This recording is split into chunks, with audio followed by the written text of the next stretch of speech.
नमस्कार मित्रांनो, काल झालेल्या भारत आणि इंग्लंडमधील सामना हा खूपच थरारक आणि शेवटपर्यंत रोमांचक ठरला. भारताने पहिली फलंदाजी करत 20 षटकांमध्ये 7 गडी गमावून तब्बल 253 धावा केल्या. इतका मोठा स्कोअर पाहिल्यानंतर असं वाटत होतं की भारत हा सामना सहज जिंकेल, पण इंग्लंडने जबरदस्त लढत दिली आणि हा सामना शेवटपर्यंत ताणून धरला. इंग्लंडने दुसरी इनिंग खेळताना 20 षटकात तब्बल 246 धावा कुठल्या आणि भारताने हा सामना फक्त आणि फक्त 7 धावांनी जिंकला. तर चला बोलूया अगोदर भारतीय फलंदाजीबद्दल. भारताकडून सर्वात जबरदस्त फलंदाजी केली ती संजू सॅमसनने. 211च्या स्ट्राईक रेटने 42 चेंडूत 89 धावा कुठल्या, त्याच्यात 7 षटकार आणि 8 चौकार होते आणि ही खेळी ह्या भल्या मोठ्या स्कोअरचा एक पाया ठरली. यानंतर ईशान किशनने एक तुफानी फलंदाजी केली आणि 216च्या स्ट्राईक रेटने त्याने 18 चेंडूत 39 धावा कुठल्या, ज्यात 2 षटकार आणि 4 चौकार सामील होते. यानंतर मैदानात आला शिवम दुबे, ज्याने 172च्या स्ट्राईक रेटने 25 चेंडूत 43 धावा कुठल्या, ज्यात 4 षटकार सामील होते. शेवटच्या षटकांमध्ये हार्दिक पांड्या आणि तिलक वर्माने तुफान फलंदाजी केली. हार्दिक पांड्याने 225च्या स्ट्राईक रेटने 12 चेंडूत 27 धावा कुठल्या, ज्यात 2 षटकार सामील होते आणि तिलक वर्माने तर अक्षरशः 300च्या स्ट्राईक रेटने 7 चेंडूत तब्बल 21 धावा कुठल्या. या सर्व खेळाडूंच्या योगदानामुळे भारताने तब्बल 253 धावांचा प्रचंड डोंगर उभा केला. इंग्लंडची सुरुवात फारशी चांगली झाली नाही. पहिली विकेट 1.1 षटकात 13 धावांवर पडली. यानंतर 4.1 षटकात 38 धावांवर दुसरी विकेट पडली.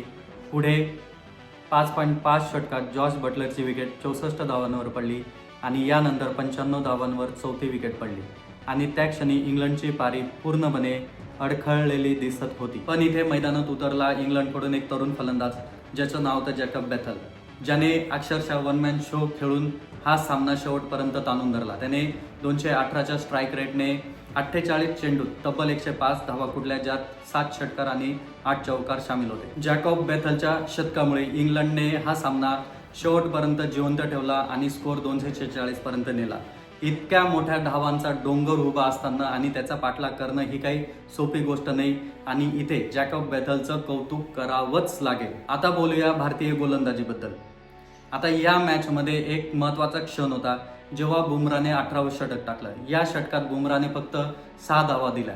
जर हे षटक इतकं भारी गेलं नसतं, 6 धावा गेल्या नसत्या, जास्त धावा गेल्या असता तर हा सामना कदाचित भारताने गमावला असता. बुमराने 8.25च्या इकॉनॉमीने 4 षटकात 33 धावा देऊन 1 विकेट घेतली. तसेच हार्दिक पांड्याने ही चांगली गोलंदाजी केली. त्याने 4 षटकात 38 धावा देत 2 विकेट घेतल्या. आता या सामन्यातील एक अंडररेटेड हिरो म्हणजे अक्षर पटेल.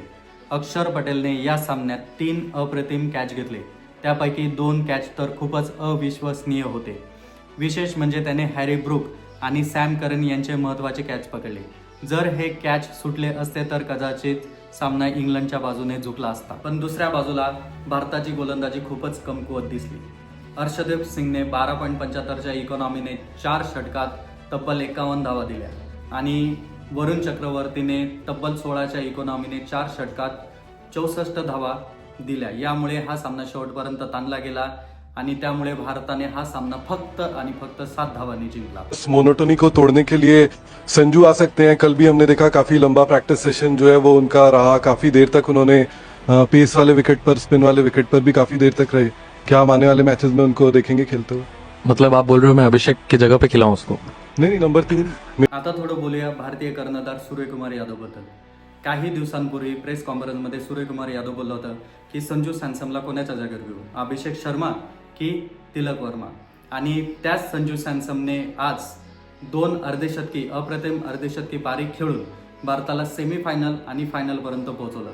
म्हणजे कधी कधी खेळाडूंवर विश्वास करणं ही खूप महत्त्वाचं असतं. जर संपूर्ण टुर्नामेंटची जर्नी बघितली तर सूर्यकुमार यादवचा काही खास प्रभाव पडलेला नाही आणि मोठ्या संघांविरुद्ध चांगली कामगिरी करणं हेच खऱ्या अर्थाने खेळाडूची कसोटी ठरते. आणि शेवटी जॅकब बेथलचं कौतुक करावंच लागेल, कारण त्यांनी एक हाती हा सामना इंग्लंडला विजयाच्या उंबरठ्यावर आणून ठेवला.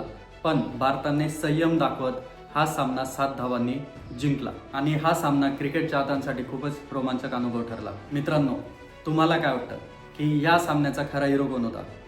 संजू सॅमसन, बुमराह, अक्षर पटेल की जॅकब बेथल? कमेंट सेक्शनमध्ये कमेंट करून नक्की सांगा.